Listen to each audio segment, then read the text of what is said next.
এখন বাজে সকাল ৮টা আর আমি আছি বাংলাদেশের সবচাইতে ব্যস্ততম এরিয়া চৌরাস্তায়। আর এটা বলা যেতে পারে বাংলাদেশের সবচাইতে নোংরা শহরগুলোর মধ্যেও একটি। এটা নোংরা শহর বলার পেছনে বেশ কয়েকটি কারণ আছে। আপনি যদি এই রাস্তার আশেপাশে খেয়াল করেন, দেখবেন এটা অত্যন্ত জনবহুল সড়ক বা মহাসড়ক হওয়ার সত্ত্বেও রাস্তার আশেপাশে যেখানে সেখানে বিভিন্ন ধরনের ময়লা পড়ে থাকতে দেখবেন, যা থেকে বিশ্রী রকমের দুর্গন্ধ ছড়ায়।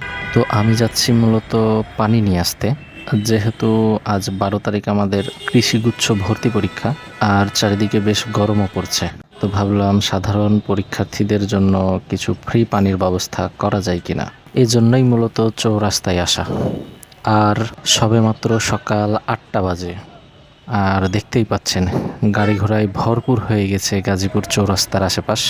তো বোঝা হয়ে গেছে আজকে আর চৌরাস্তা দিয়ে ব্যাক করতে চাইলে ক্যাম্পাসে ফেরা হবে না, অল্টারনেটিভ রুট খুঁজতে হবে। পানি মূলত অটোতে লোড করে ফেললাম। আর এই পানির ব্যাপারটি যখন আমি আমার কিছু কাছের ভাইদের সাথে শেয়ার করলাম যে স্টুডেন্টদের পানি ফ্রিতে খাওয়ানো যায় কিনা, তারা অত্যন্ত খুশি মনে এই ব্যবস্থাটি করে দেওয়ার জন্য তাদেরকে অনেক ধন্যবাদ।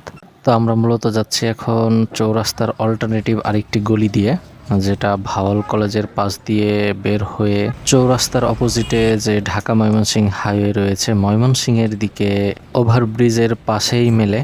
যারা চৌরাস্তায় যাওয়া আসা করেন, তো যারা টাঙ্গাইল রোড থেকে এই ময়মনসিংহের রোডের দিকে আসতে চাইবেন, আশা করি তাদের এই রাস্তাটি অনেক কাজে লাগবে।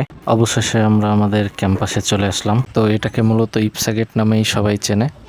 এর থেকে আর একটু সামনে গেলেই আমাদের ভার্সিটির মূল গেট পাওয়া যাবে। অবশেষে চৌরাস্তার জ্যামকে পাশ কাটিয়ে অল্টারনেটিভ রাস্তা দিয়ে অল্প সময়ের মধ্যেই ক্যাম্পাসে পানি নিয়ে চলে আসলাম। এখানে মূলত 2টা জায়গা থেকে পানি আনা হয়েছিল। তো এই গরমের মধ্যে পরীক্ষার্থীদের ফ্রি পানির ব্যবস্থা করে তাদের খাওয়াতে পেরে সত্যি মনের দিক থেকে একটা বেশ তৃপ্তি কাজ করছিল।